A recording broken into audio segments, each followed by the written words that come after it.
반갑습니다.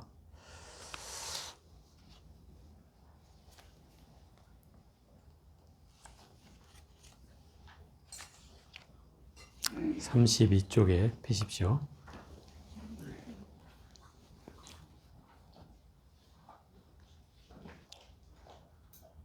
음악이 없는 사람들은 뭐 그냥 들어야 되겠네.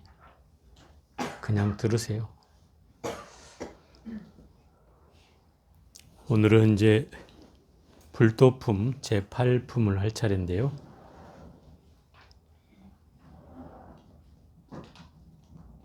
저번 시간에 한 거를 조금 요약해 볼게요.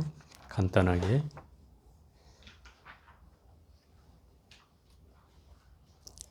제7품은 이제 관중생품으로서 보살이 중생을 어떻게 보아야 하고 어떻게 제도해야 합니까? 라는 물음에 유마거사가 이 중생을 제도해야 되는 건 보살의 사명이잖아요. 그러면 보통 경전에는 중생을 애민히 여겨서 중생을 제도하라 이렇게 보통 나오거든요. 근데 이 유마거사는 중생을 없는 것처럼 여겨서 제도해야 된다 이렇게 얘기해요. 그래서 비유를 들기를 뭐 물에 비친 달처럼 또는 거울 속의 얼굴을 보듯 또는 한여름날의 아지랭이처럼 또는 메아리처럼 허공의 구름처럼 물거품처럼 뭐 파초의 단단한 줄기처럼 번갯불처럼 또는 4대가 아닌 5대처럼 또는 오음이 아닌 유금처럼 또는 12처가 아닌 13입처럼 또는 18개가 아닌 19개처럼 이렇게 존재하지 않는 것으로 여겨라 이 말이에요. 누구를 그렇게 여기라는 거예요? 중생을 그렇게 여기라는 거예요. 그 얘기는 무슨 얘기냐면 중생을 제도하는 건 보살의 사명이어서 당연히 중생을 제도해야 되는 건 분명한 일이지만 중생을 제도할 때조차 집착하지 마라 이 소리죠. 중생을 제도했다는 상을 갖는 순간 그건 제도가 아니라고 했잖아요. 금강경에서 그렇게 얘기하죠. 중생을 다 제도했다 하더라도 내가 상을 일으키는 순간 그건 제도한 것이 아니다. 오히려 그건 부처님을 비방한 것이다까지 이렇게 얘기해요. 금강경에서는. 결국은 부처님의 가르침은 뭐예요? 제도를 하되 제도한다는 생각을 갖지 말라는 거죠. 한박 없이 하라는 거예요. 항상 이 경전의 대승경전의 기조에 흐르는 유마경이나 금강경에 관통하는 그 내용은 집착하지 않고 중생을 제도하라는 거예요. 그래야지 중생을 끝까지 포기하지 않고 제도할 수 있는 거예요.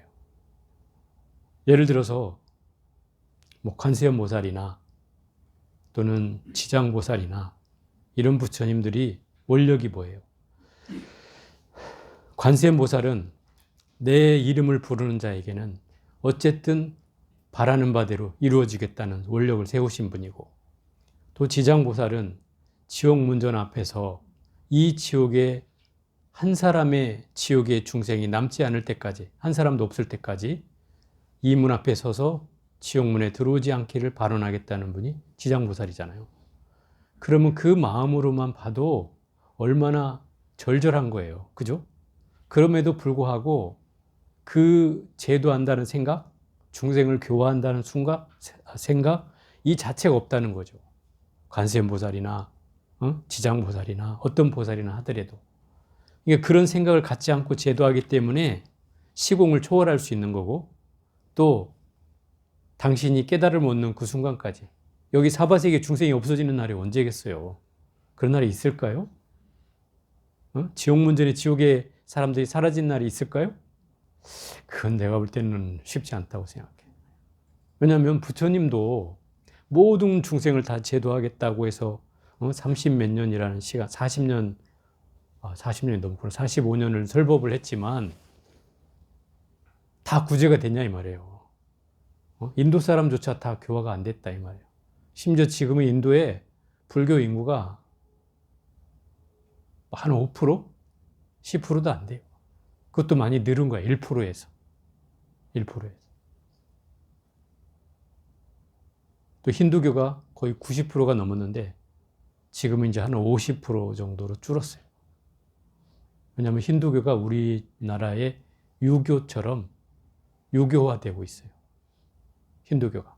그러니까 제사의식이나 남고 뭐 이렇게 민간에만 남아서 종교 형태로 발휘되지 못하는 이런 상황이 좀 커지고 있는 상황이고요. 왜냐하면 힌두교 자체가 아무래도 의식이나 이런 게 막 뭐 지금 염소 피를 막 따가지고 막 뭐 신에게 바치고 지금도 그렇게 하거든요. 그런 미개한 문화를 가진 거를 의식 있는 사람이라면 그걸 누가 따르겠어요. 그래서 반대로 불교가 느는 게 아니라 이슬람이 이제 늘죠. 이슬람. 그 인도에서 이슬람이 아마 한 30% 정도는 되지 싶어요. 굉장히 급속도로 늘고 있어요. 그게 이제 현상이에요. 그러니까 결국은 뭐 부처님조차도 모든 중생을 구제하지 못하는데 이 보살들의 원력으로 그 중생이 다 사라질 때까지 가능하겠냐 이 말이죠. 또 미륵불이 나오면 또 모르겠어요. 미륵불은 뭐 3번에 걸쳐서 모든 중생을 다 구제한다고 하시니까 구제가 돼봐야 알겠지만 어쨌든 다 구제하신대요. 그때 태어나야 될 것 같아요. 불도품 제8품입니다. 자, 불도라고 하는 말은 부처님의 가르침을 실천하는 것, 그걸 불도라고 할 수 있죠. 부처님의 길, 뭐 이러니까 깨달음을 얻는 길, 이걸 불도라고 할 수 있고, 이걸 다른 말로 하면 불도라는 말은 불법이라는 말과 같다. 불법은 부처님의 가르침의 원리, 이치, 이것을 불법이라고 하잖아요. 불도는 그 이치를 실천하는 것, 그게 불도다 이 말이에요. 좀 더 도라고 하는 말이 들어가면 길이란 뜻이니까 실천의 의미가 강하다.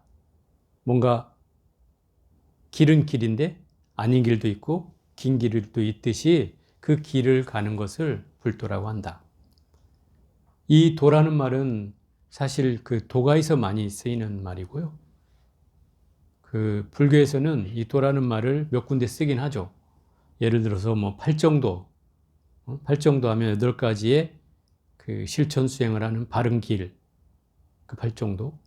그 다음에 뭐 원각경, 유마경에도 막 계속 나왔던 그 37조도품, 그죠? 뭐 사념처, 사정근, 뭐 오근, 오력, 뭐 사무예지, 18개 뭐 이런 거 나오는 거 있잖아요. 그걸 합해서 37조도품이라고 해요. 37가지의 도를 얻는데 도움이 되는 수행 방법 해서 37가지가 있다. 그게 이제 유마경이나 원각경에 소개가 되고 있는데 도를 도우는 수행 방법이라고 하는 것으로서 여기에서 이제 도라는 의미가 나온다. 이런 거 말고는 실제적으로 도라는 단어가 많이 나오진 않는데 주로 이제 그 도교에서 영향을 받아서 이런 도자라는 의미가 많이 나온다. 그 노자의 도덕경이라는 경이 있어요. 노자가 쓴 도덕경에 보면 제일 첫 구절이 그거예요. 도가도 비상도. 응? 도를 가히 도라 할 수 있으나 비상도. 항상 도는 아니다. 이런 뜻이에요. 항상한 도는 아니다. 그러니까 상도는 아니다. 이 말이에요.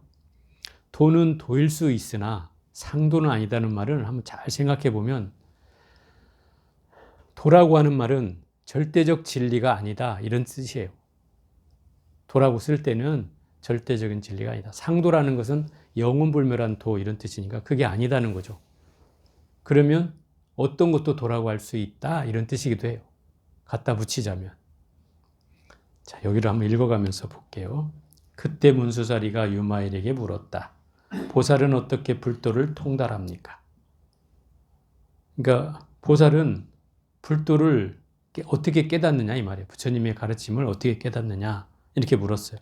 그러니까 유마일이 대답하기를 보살이 비도를 행하면 이것이 불도를 통달한 것입니다. 이렇게.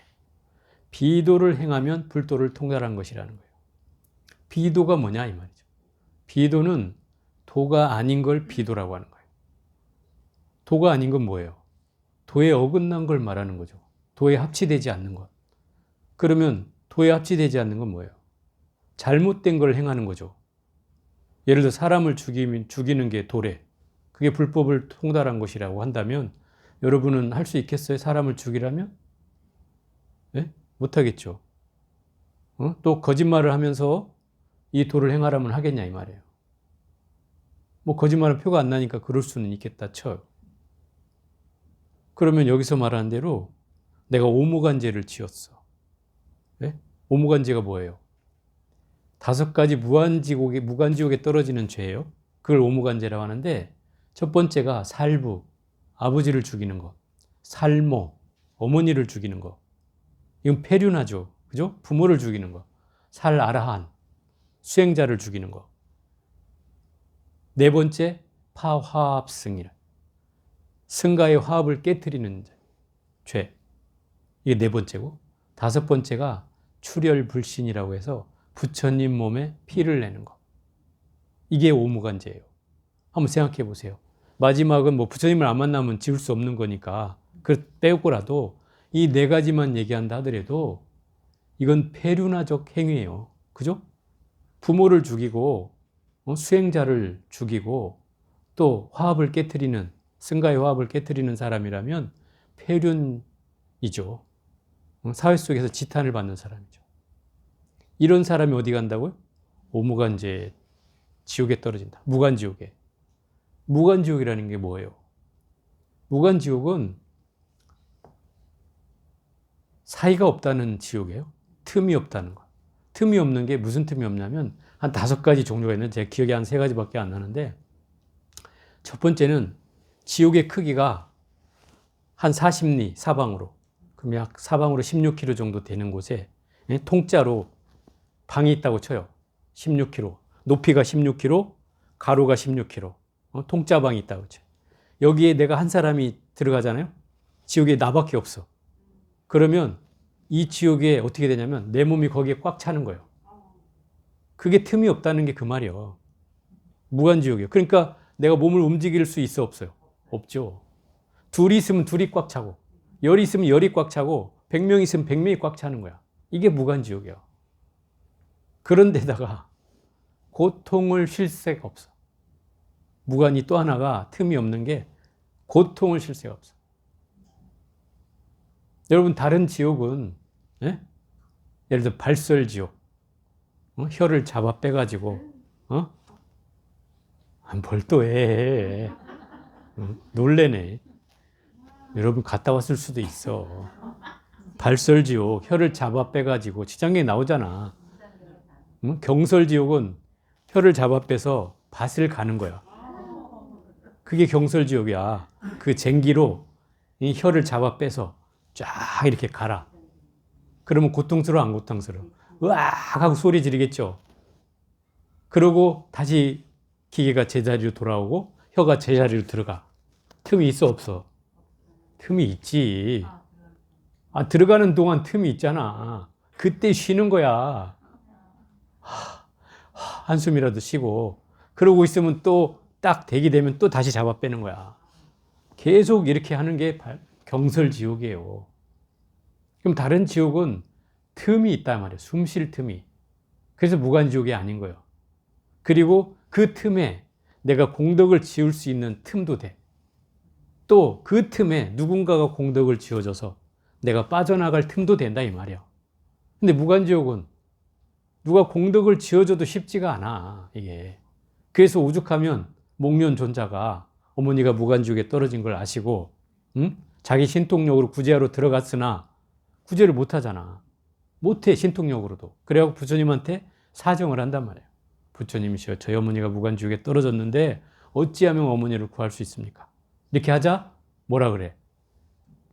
하안거 안거가 끝나는 날 모인 대중들에게 공양을 내라. 이렇게 얘기하는 거죠. 그 대중공양을 그 공부한 스님들 공부가 마치는 날 거기에 대중공양을 내고 나니까 그 어머니가 지옥에서 꺼내진다 이 말이에요. 그게 우람분절이 기원이 됐잖아요. 그런 거예요. 그러니까 결국 이 오무간죄라고 하는 건 죄로서는 최고의 죄를 지은 거죠. 더 이상 뭐 어떤 죄, 이거보다 더한 죄가 어디 있겠어요. 그런데 문제는 여기서 비도를 행하는 것이 뭐다? 그게 불도를 통달하는 길이라는 거예요. 오무간죄를 지어도 그게 불도를 통달한 길이라는 거예요. 이 말을 이해할 수 있어요? 여러분의 생각은 이해가 안 돼. 근데 이거는 실상의 입장으로 또 보살의 입장으로 봐야 돼. 그러지 않으면 이건 여러분한테는 설명이 안 돼. 만약에 여러분한테 자, 사람을 죽이면 성불할 수 있어. 이러면 여러분 사람 죽일 수 있냐 이 말이야. 에? 못 죽이지요. 그죠? 못 죽여. 절대로. 부모는 고사하고 지나가는 개 한 마리로 죽이면 성불할 수 있다 그러면 못 죽여. 어? 고양이 죽이라면 죽일란가? 성불한다면? 그것도 쉽지 않죠. 이게 어찌 됐든 이 경계는 보살의 경계다 이 말이야. 보살의 경계. 보살의 경계는 실상의 경계야. 실상의 경계는 이게 뭐예요?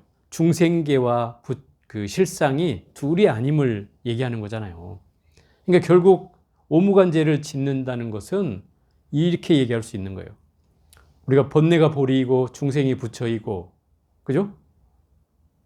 생사가 곧 열반이고 한 것을 얘기하는 이유는 무슨 얘기냐면 번뇌가 없으면 깨달음 얻을 수 있어요? 없어요? 없죠. 그죠? 중생이 없으면 부처가 있어요? 없잖아요. 그러니까 이 오무간죄를 얘기하는 건 이 번뇌즉 보리라는 말과 같다 이 말이에요. 오무간죄를 지은 자가 있기 때문에 그걸 참회하고 그거를 벗어나려고 하는 사람이 있듯이 그야말로 이 깨달음이라고 하는 건 불법을 통달한다는 건 바로 이런 사람이 그것을 노력하게 된다 이 말이에요. 번뇌가 있는 사람이 번뇌를 없애고자 하지. 그죠? 중생인 사람이 중생을 벗어나고자 하지. 응? 내가 부처인데 굳이 내가 중생을 벗어나려고 할 이유가 없잖아요. 응? 내가 번뇌가 없는데 굳이 번뇌를 벗어날 이유를 찾지 못하잖아요. 그런 이치다 이 말이에요. 그러니까 실상으로 보면 그 오무간죄를 범했다 해도 괴로워하거나 화내는 일이 없으며 마음으로는 어떤 죄를 범해도 마음으로는 거기에 끌려가지 않는다 이 말이에요. 또 지옥에 떨어져도 어떠한 죄와 허물이 없으며 축생에 떨어져도 무명과 교만 등의 허물이 없으며 악위에 떨어져도 오히려 공덕을 구족하며 새끼나 무새끼의 도를 행하지만 수승하다고 여기지 않습니다. 새끼나 무새끼도 최고가 아니기 때문에 그런 거예요. 탐욕의 행을 보이지만 온갖 물들고 집착함을 떠나며 진의 행을 보이지만 모든 중생의 분노를 품는 일이 없으며 그 행은 내가 욕심내고 성내고 어리석고 또 사람을 죽이고 오무간죄를 범하고 축생에 떨어지고 악위에 떨어지고 이렇게 한다 하더라도 어쩌다고 마음은 안 그렇다는 거예요. 그럼 이게 무슨 얘기예요? 그러니까 보살이 경계로 나타내는 일이다 이 말이에요. 예를 들어서 보문품에 있는 얘기 한번 보자. 보문품. 보문품에 보면 보살이 관세음 보살이 부처님이 원하는 사람이 있으면 부처님으로 나타나고, 그죠? 또 보살을 원하면 보살로 나타나고, 천신을 원하면 대범천이나 또 대자재천이나 그런 신으로 나타나고, 천신으로. 또 남자를 원하면 남자로 나타나고, 여자를 원하면 여자로 나타나고, 왕을 원하면 왕으로 나타나고, 그죠? 대신을 원하면 대신으로 나타나고, 장군을 원하면 장군으로 나타나고, 군사를 원하면 군사로 나타나고, 그죠? 또 거사를 원하면 거사로 나타나고, 그 대목이 나오잖아요. 그죠? 그 얘기가 무슨 얘기냐 이 말이야. 중생이 원하는 바에 따라서 모든 형상으로 놔두는 것이 보살이잖아요. 그죠? 그러면 이런 경계를 보여주는 거를 우리가 잘 살펴야 된다 이 말이야. 예를 들어서 우리는 중생의 경계이기 때문에 이 보이는 경계와 소리의 경계나 이런 거에 걸려서 늘 그것 때문에 괴로워한다 이 말이야. 예를 들어서 어떤 사람은 소리를 듣고 뭐 밖에서 아름다운 음악 소리가 난다고 쳐요. 음악 소리가 막 클래식 음악 소리가 막 나니까 어떤 사람은 나를 아침부터 이렇게 감미롭게 해주는 사람이 있다니 너무나 고마운 일일세. 막 이런 마음이 드는가 하면 어떤 사람은 아침부터 잠이나 깨고 왜 짜증나게 하는 거야? 라고 하는 사람도 있을 수 있잖아요. 그죠? 있을 수 있어요. 그러면 결국 이것을 우리가 보살의 경계로 이해를 한다면 그게 짜증낼 소리냐 이 말이야. 그죠? 인간의 이념법의 이치로 그걸 볼 수 있으면 내가 보살의 경계로 그걸 이해할 수 있어진다 이 말이에요. 분명히 저 소리가 들리는 데는 무슨 까닭이 있을 거야. 이게 이념법의 이치야. 그렇게 보면 뭐가 달라지겠어요? 내가 짜증이 나겠어요? 짜증이 안 나죠. 그러니까 보살님들이 또 거사님들이 그런 이치로 세상을 보면 화내고 짜증낼 일이 없다는 거예요. 그걸 우리가 이해해야 된다는 거죠. 그걸 내 마음의 수행을 삼아서 받아들여야만 할 일이라 이 말이에요. 그런 경계로 보면 여기서 말하는 것들이 결코 다르지 않다 이 말이에요. 우치의 행을 보이지만 지혜로서 그 마음을 다스리며 간탐의 행을 보이지만 이 간탐의 행이라는 것은 이제 아끼거나 욕심을 내는 것 이걸 말하는 거예요.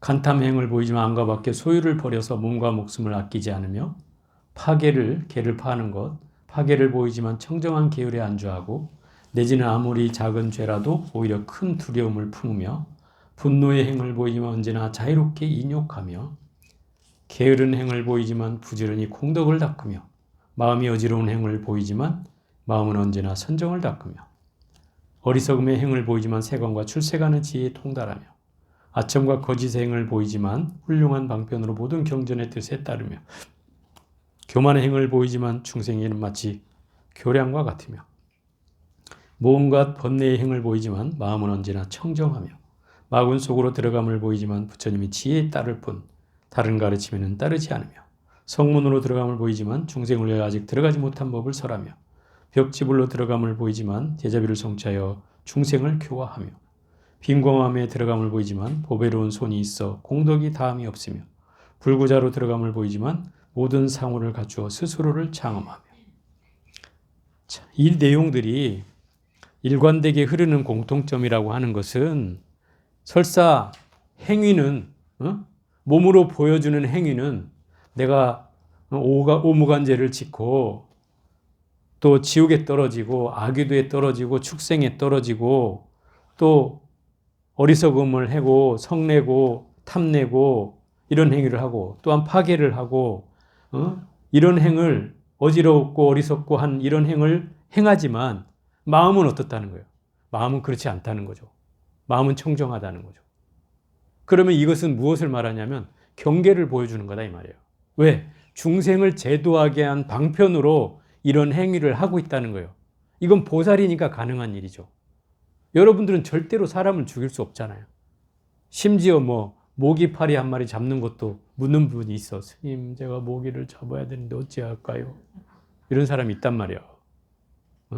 또 날파리 몇 마리를 지금 집에 들어왔는데 그걸 어떻게 처치합니까? 또 이걸 하는 사람이 있고. 또 어떤 사람은 갑자기 구더기가 나와서 싹 버렸는데 화보를 받아야 될까요? 이렇게 묻는 사람들이 있단 말이에요. 사람 하나도 죽이라면 못 죽일 사람들이죠. 근데 어쨌든 중생의 경계에서는 이 일은 가능한 일이 아니지만 보살의 경계에서는 가능한 일이다 이 말이에요. 왜? 보살의 경계에는 중생을 깨우치기 위해서 그 어떤 일이든 할 수 있는 분들이니까 그런 거예요. 그죠? 자기 몸을 던져서라도 또 사람 몸을 해쳐서라도 또는 여기서 말한 대로 끊임없는 어려움에 처한다 하더라도 잘못된 행을 한다 하더라도 중생을 깨우치기 위해서는 그렇게 한다는 거예요. 하천민에 들어감을 보이지만 부처될 성품으로 태어나서 온갖 공덕을 갖추며 몸이 파리하고 하열하고 몸이 파리하다는 건 몸이 이제 행색이 초라하고 몸이 피로감이 초췌해지고 몸이 약해진 이런 상태 그걸 파리하다고 하죠. 하열하고 신분이 낮다 이 말이에요. 추하고 미천함에 들어감을 보이지만 나라연의 몸을 얻어 나라연이 우리 인도의 그 가이드가 나라연인데 이 나라연이 무슨 말이냐면 원래 나라야나에서 버모르는 나라야나에서 온 말이에요. 이걸 한문으로 하면 나라연이라고 하는데 이 말은 금강역사의 이름이에요. 금강역사. 금강역사 뭐 하는 사람이에요? 절문 앞에서 이렇게 어디야? 여러분이 기억이 날랑 모르겠지만 석굴암에 이렇게 하고 있는 사람 봤어요? 부처님 양옆에 이렇게 서 있는 분이 있단 말이에요. 이 두 분이 금강역사야. 그 금강역사는 절문 앞에 서서 불법을 옹호하는 신장들이에요. 그러니까 불법을 해하는 사람 있으면 니들 나한테 죽어볼 텨? 하고 이렇게 겁을 주는 거다 이 말이에요. 그런 분이 금강역사야. 금강역사는 괴력의 소유자야. 힘이 굉장히 크다 이 말이에요. 그래서 금강역사라고 하는 거예요. 그 씨름 선수 뭐 할 때 우리 금강장사 뭐 이런 거 하잖아요.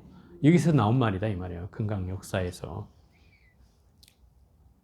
그래서 이 나라연은 괴력을 가진 금강역사 이름이다 이 말이에요. 나라연 금강이라고 하는 이름이에요. 나라연의 몸을 얻는다는 건 어떤 튼튼하고 굳건한 몸을 얻었다는 뜻이죠. 모든 중생이 즐겁게 바라보는 바가 되며 늙고 병들매 들어감을 보이지만 모랜 병의 근원을 끊어서 죽음의 공포를 초월합니다. 자산이 있음을 보이지만 언제나 무상을 관하여 진실로 탐내는 것이 없으며 아내와 첩과 처녀가 있음을 보이지만 언제나 오욕의 진탕에서 멀리 떠나 있고 아내와 첩은 이해가 되죠. 처녀는 유녀라고도 하고 기생, 옛날 말로 하면 기생이고 요즘 말로 하면 뭐 술집 여자 뭐 이런 정도 할 수 있죠. 그런 여자가 있으면 아무래도 좀 뭐라고 해 오욕나게 탐하는 그런 걸로 볼 수 있겠지 않겠어요? 그죠? 그런데 그런 진탕에서 멀리 떠나 있고 어눌하고 둔함을 나타내지만 변제를 성취하고 어눌하고 둔한 것처럼 보이지만 이미 변제를 성취했다는 거예요. 변제는 말솜씨가 훌륭하다는 거죠. 다란 일을 기억하여 있는 일이 없으며 다란이는 진언을 기억한다는 뜻이에요. 그래서 다란이가 좋은 점이 그거죠. 다란이를 많이 하면 잊지 않는데요. 응?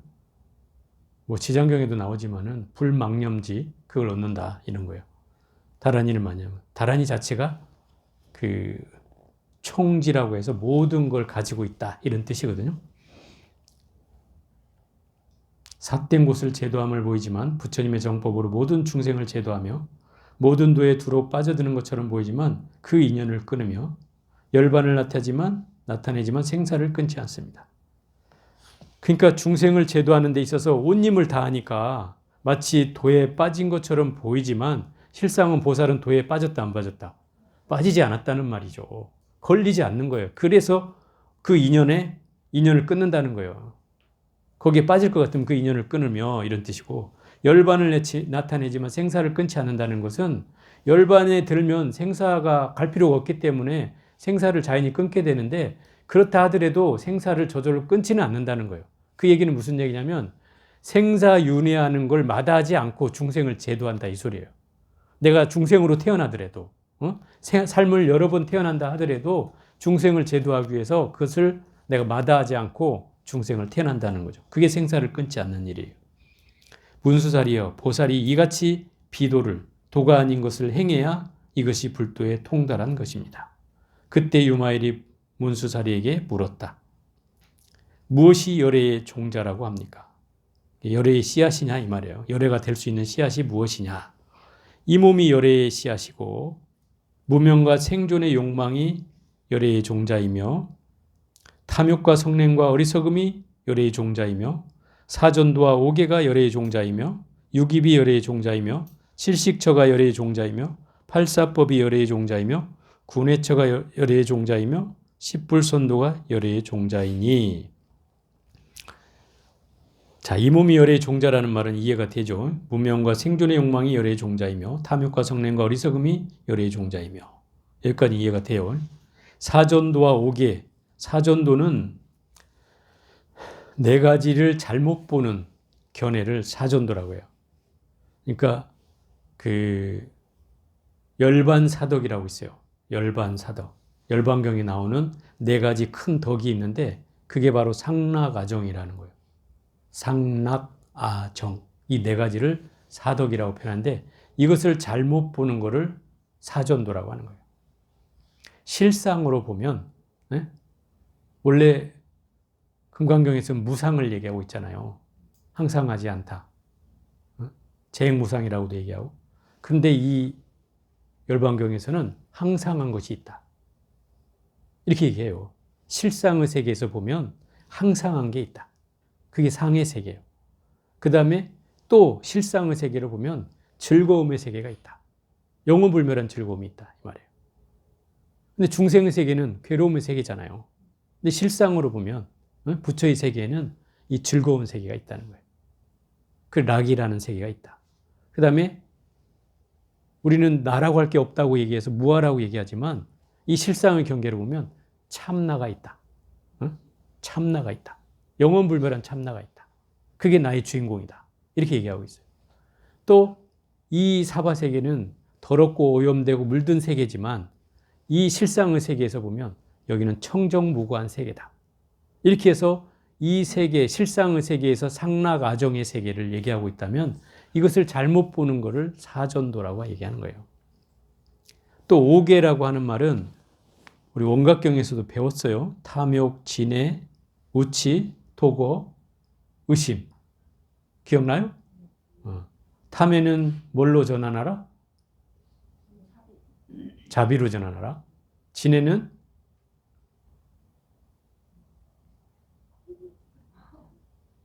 위험으로 다스려라. 전환하라.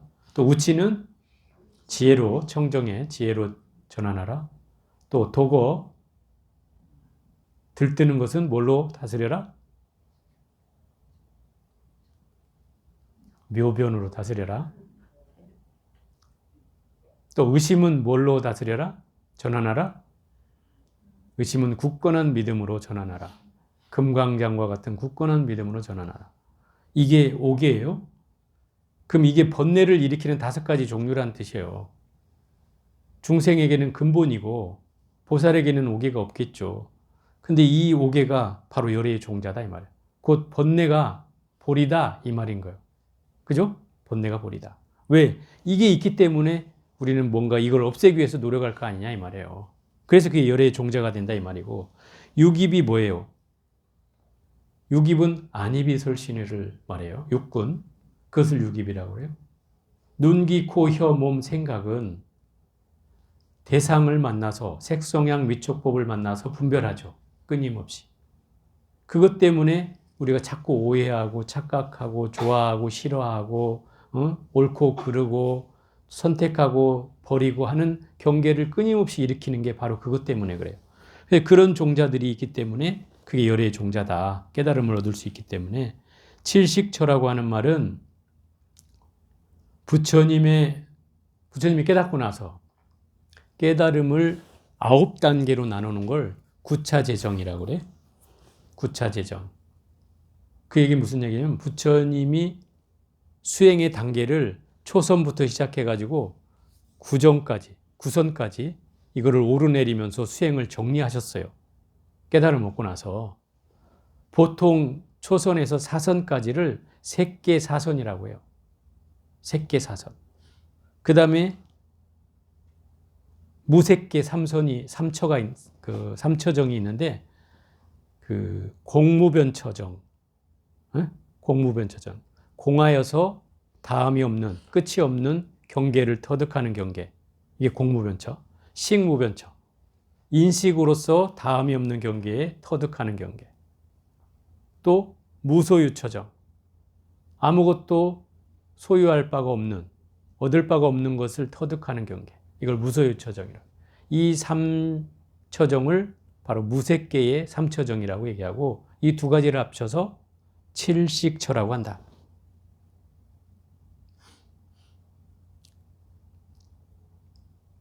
결국 이런 경계를 가졌다 해도 왜 열애의 종자냐면 아직 부처가 아니기 때문에 그런 거예요.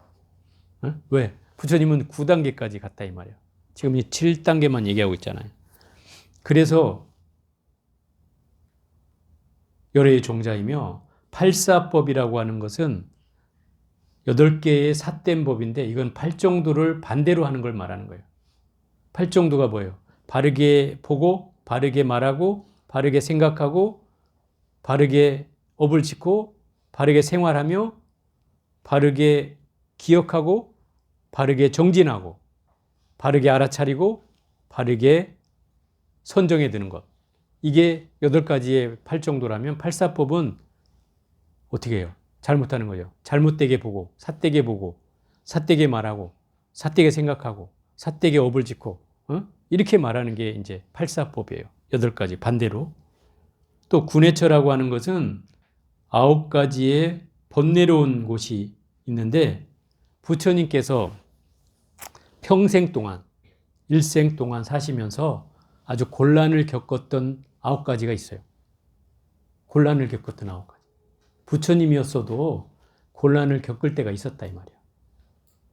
예를 들어서 대받았다고 어쩔 수 없이 만나야만 됐던 때, 등등의 어떤 그런 어려운 상황에 처했을 때, 예를 들어서 그 코살라국에서는 스님들끼리 싸워가지고 부처님이 그들을 피해서 아주 먼 곳을 떠나서 이름은 까먹었는데 거기 가서 마국간에서 말모이를 먹으면서 지냈던 때가 있어요.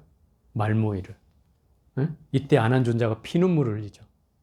부처님 말모이를 먹고 있으니까. 그런데 부처님이 웃으면서 그러죠. 야, 안하나, 너 내 밥의 향기를 한번 맡아보거라.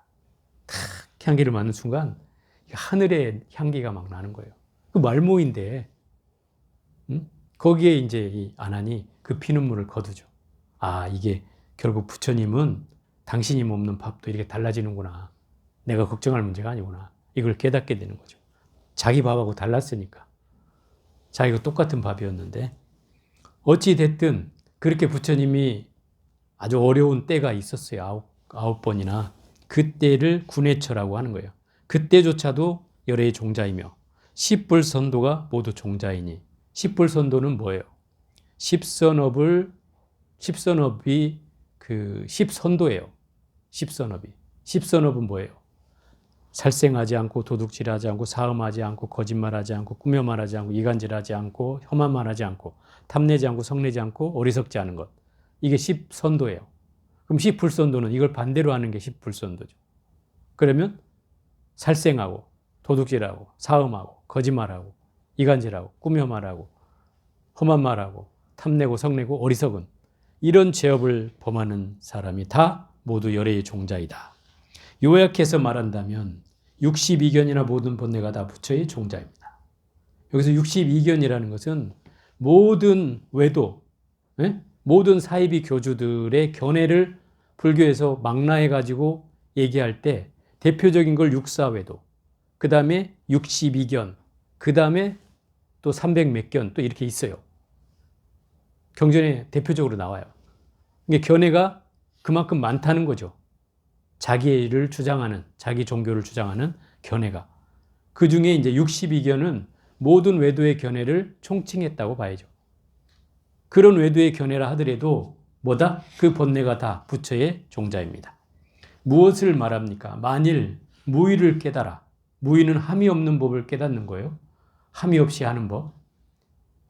바른 지혜에 든 사람은 다시 안욕따라 삼맥삼불이 최상의 깨달음을 바라는 마음을 일으키지 않으니 비유하자면 마치 고운의 육지에는 연꽃이 나지 않지만 더럽고 습한 진흙탕에서 잘 자라는 것과 같습니다. 이게 무슨 말이냐면 무의를 깨달아 바른 지위에 든 사람이라는 것은 이미 깨달음을 얻은 사람이란 뜻이에요. 네? 이미 깨달음을 얻었어. 깨달음을 얻은 사람이 다시 최상의 깨달음을 일으켜야 될까요? 필요 없잖아요. 이미 깨달음을 얻었는데. 그래서 그게 필요 없다는 거예요. 일으키지 않는다는 말이 그 말이에요. 그러니까 고온의 육지에는 연꽃이 나요, 안 나요? 안 나잖아요. 이미 없는 곳에는 날 필요가 없는 거죠. 그런데 진흙탕이고 더럽고 습한 곳에서는 연꽃이 피잖아요. 중생의 사바세계에서는 당연히 번뇌가 있잖아요. 그러니까 당연히 여기서 깨달은 마음을 내야요, 안 내야 돼요? 내야 되죠, 당연히. 중생의 경계는. 그래서 더럽고 습한 곳에서 연꽃이 피어나는 거예요.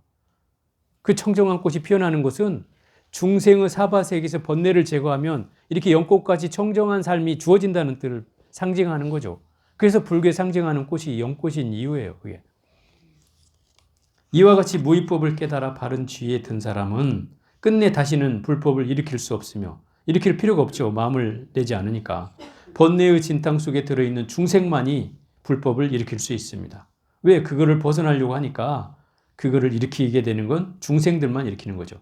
또 허공 중에 갖가지 종자를 심어도 끝내는 생겨나지 않지만 당연히 허공 중에다 종자를 심으면 뭐가 나겠어요? 안 나죠. 없죠.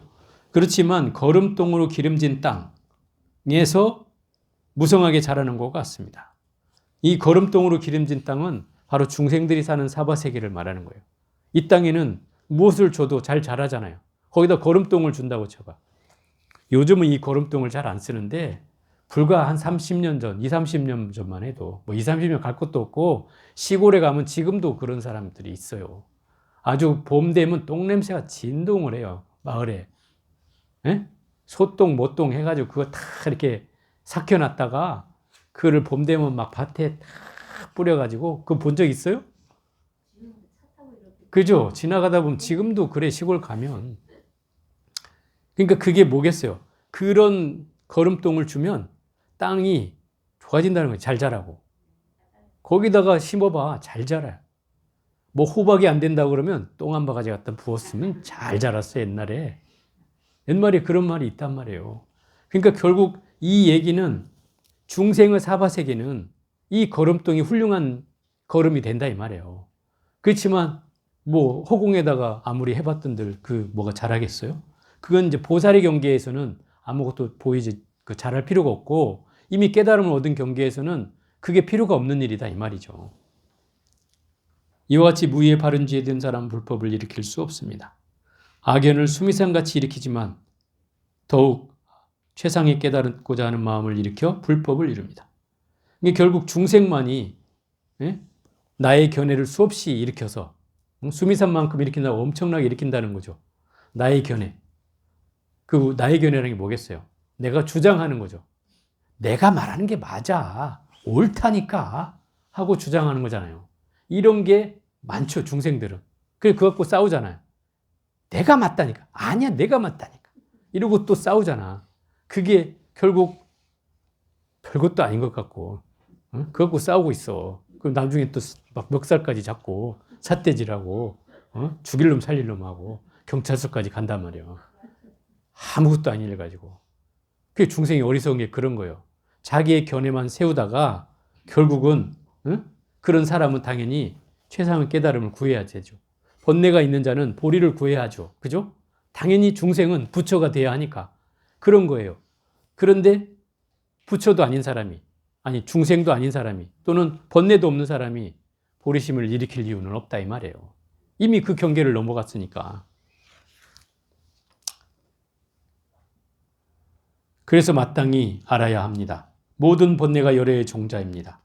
비유하자면 마치 큰 바다 밑을 들어가지 않고는 무가보주를 얻을 수 없는 것 같이 번뇌에 대해 들어가지 않으면 일체제의 보물을 얻을 수 없습니다. 참 멋진 말입니다. 무가보주라는 게 무슨 얘기냐면 우리 무가보는 가치를 헤아릴 수 없는 보물을 무가보라고 그래. 예? 무가보. 여러분들이 다 무가보야. 아니야? 아니라는가 보네. 무가보라고 해야지. 스스로를 무가보로 여겨야지. 누가 무가보라고 여겨줘. 내 스스로라도 무가보라고 해야지. 그죠? 이 무가보주라는 게 있는데 심해에 있다는 거예요. 심해. 바다 밑에. 응? 보물, 그 구슬이 영롱한 구슬이야. 가치를 헤아릴 수 없는 구슬이야. 이거 하나만 주우면 팔자가 펴. 팔자가 펴 실제로. 그걸 무가보주래요. 가치를 헤아릴 수가 없어. 마치 다이아몬드 같이 가치를 헤아릴 수 없는 보물이야. 그런데 이 보물은 꼭 바다 밑에를 들어가야만이 얻을 수가 있어. 그럼 이 보물을 얻기 위해서는 바다 밑에 들어가야 돼요? 안 들어가야 돼요? 당연히 들어가야죠. 여러분들도 내가 죽더라도 이거라도 만약에 평생 팔자를 고친다면 들어갈 법하죠? 네.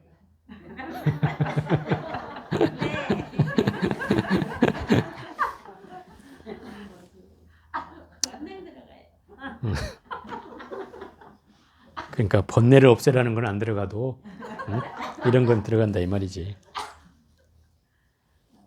그러니까 바다 밑을 들어가지 않고는 이 무가보주를 얻을 수 없듯이 번뇌에 대해 들어가지 않으면 일체지를 얻을 수 없다는 거예요. 이게 무슨 얘기냐면 보통 사람들이 이렇게 말을 해요. 스님, 저는 공부를 해도 공부할 때마다 생각이 너무 많습니다. 그래서 괴롭습니다. 이 생각을 어떻게 해야 없앨 수 있습니까? 어찌하면 이 생각을 깔아앉힐 수 있습니까? 아주 폭폭해가지고 저한테 이렇게 하소연하는 분도 계신데, 그런 분들한테는 이런 말을 들려주고 싶어요. 번뇌는 끊는 것이 아닙니다.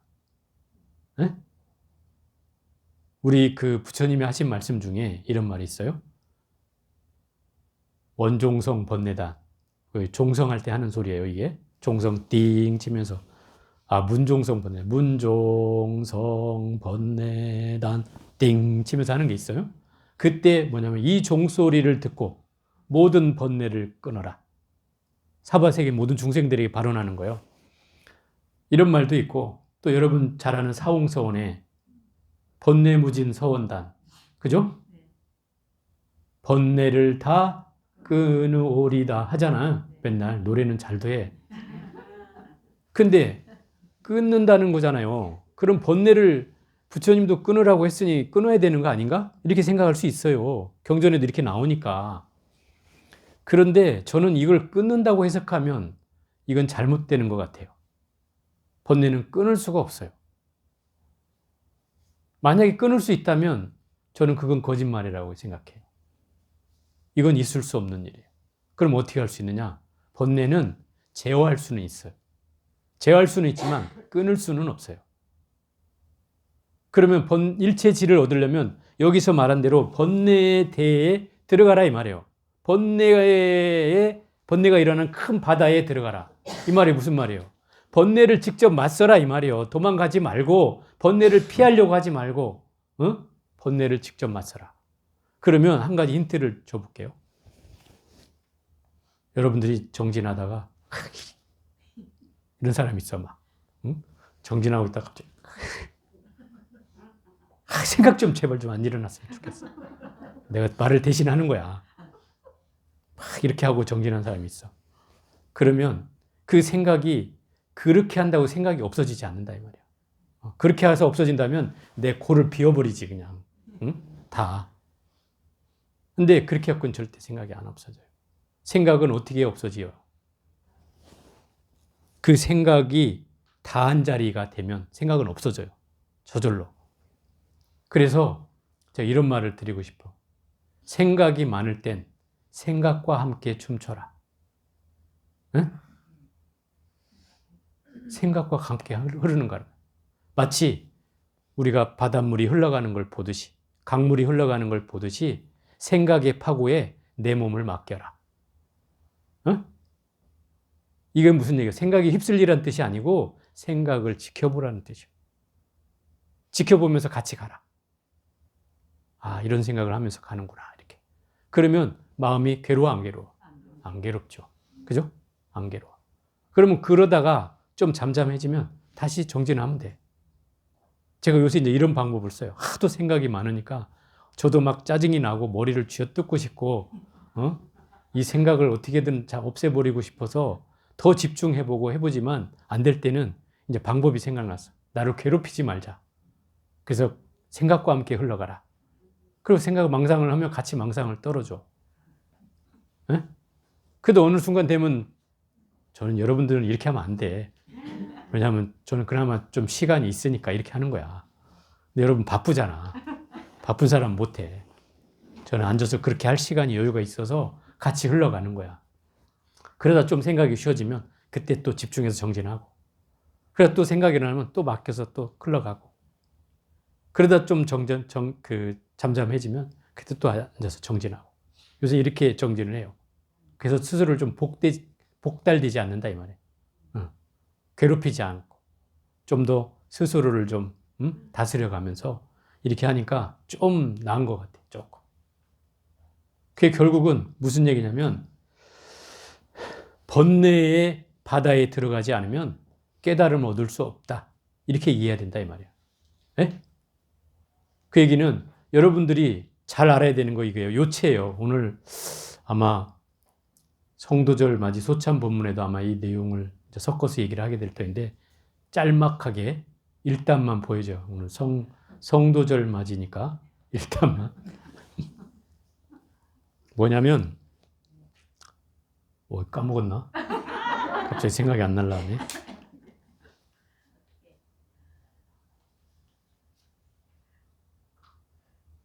뭔 얘기 하려고 그랬지? 아이, 여러분들이 복이 없나 봐. 나중에 소참본문 할 때 기대해.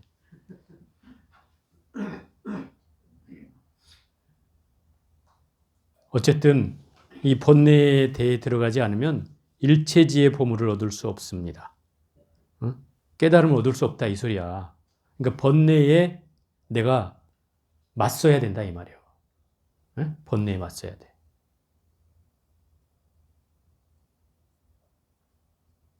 기억이 날려다가 다시 또 사라지네. 인연이 없나 봐. 그때 가섭이 감탄하며 말했다. 훌륭하고 훌륭합니다. 문수사리였지 이 말씀 명쾌하게 설하시니 참으로 말씀하신 그대로입니다. 온갖 번뇌가 열애의 종자입니다. 우리들은 이제 다시는 나눅더라 삼약 삼부리심을 내지 않습니다. 설사 오무간죄를 지을지라도 더욱 발심하여 불법을 일으키는데 지금 우리들은 영원히 보리심을 내지 않습니다. 비유하자면 보리심을 내지 않는 이미 마음의 경계로 넘어섰다는 뜻이에요. 마치 육군이 끊어진 사람은 오욕의 의미가 없듯이 육군이 끊어진 사람이라는 게 뭐예요? 안이비설신이가 색성향미처법에 만나서 마음이 끄달려가지 않는 걸 말하는 거예요. 그게 끊어진 사람이에요. 그 경계가 끊어져서 마음이 쉬어졌다는 뜻이에요. 응? 뭐 색을 봐도 색이 떨어지지 않고 소리를 들어도 소리에 끌려가지 않고 냄새를 맡아도 냄새에 끌려가지 않고 맛을 봐도 맛에 탐착하지 않고 이런 경계가 된 사람을 육군이 끊어진 사람이란다. 오욕의 의미가 없어요. 육군이 끊어졌으니까 당연히 오욕락을 부릴 이유가 없죠. 그죠? 재물욕이나 뭐 명예욕, 식욕, 색욕, 수면욕 이런 5가지 욕망에 흔들리지 않고 모든 번뇌를 끄는 성문은 불법 가운데 더는 이익이 없고 설사 번뇌를 끄는 성문이 있다 하더라도 불법 가운데 왜 이익이 없냐면 성문은 자기만 구제받는 사람이다 이 말이야. 다른 사람을 구제하지 않으니 이런 사람이 많았던들 불법이 오래 가겠냐 이 말이에요. 안 되겠죠. 그래서 이런 사람은 이익이 없다는 거예요. 영원한 뜻과 원력이 없습니다. 그러므로 문수사리여 범부는 불법으로 다시 되돌아오지만 성문은 아닙니다. 범부는 왜 불법으로 다시 돌아오냐면 범부는 어리석더라도 내가 이 어리석음을 깨치고 부처님의 가르침으로 나아가고자 하는 마음을 일으킨다 이 말이에요. 또 불연이 있는 사람이라면 더더욱이나 그 마음을 내어서 끊임없이 부처님 법을 얻고자 하고 또 얻었으면 중생을 회양하는 마음으로 중생을 제도하는 마음을 내겠죠. 보살이라면. 그러면 결국 그런 사람에 의해서 불법은 계속 유지되겠죠. 그러니까 범부는 필요해도 성문은 필요하지 않다는 말이 그 말이에요. 성문은 자기만 깨닫겠다고 하는 사람이고 자기만 위하는 사람이니 그런 사람이 뭐 백날 많은들 다른 사람한테 뭘 전할 거냐 이 말이에요. 안 전하잖아요. 그러니 그런 사람이 많은들 불법이 전해지겠어요? 안 전해지죠. 그러니까 이 성문은 필요하지 않다는 거죠. 왜냐하면 범부는 불법을 듣고 무상의 도심을 일으켜 불법성 삼보를 끊어지지 않게 하지만 그죠? 성문은 종신토록 불법을 듣고도 심력 사무소회 등을 들어도 영원히 무상의도를 구하는 마음을 일으키지 않습니다. 깨닫고자 하지 않기 때문에 이 법이 전승돼 가지 않는다 이 말이에요. 이 사람들은. 그때 법회 가운데 보현색시나 불리는 보살이 유마일에게 물었다. 거사의 부모, 처자, 친척, 권속, 관리, 백성, 벗 모두 어떤 사람들이며 노비, 하인, 코끼리, 말, 수레 따위는 다 어디에 있습니까? 자, 이 대목은 이제 개송으로 답하고 있는 부분이에요. 자, 오늘은 여기까지만 해보겠습니다.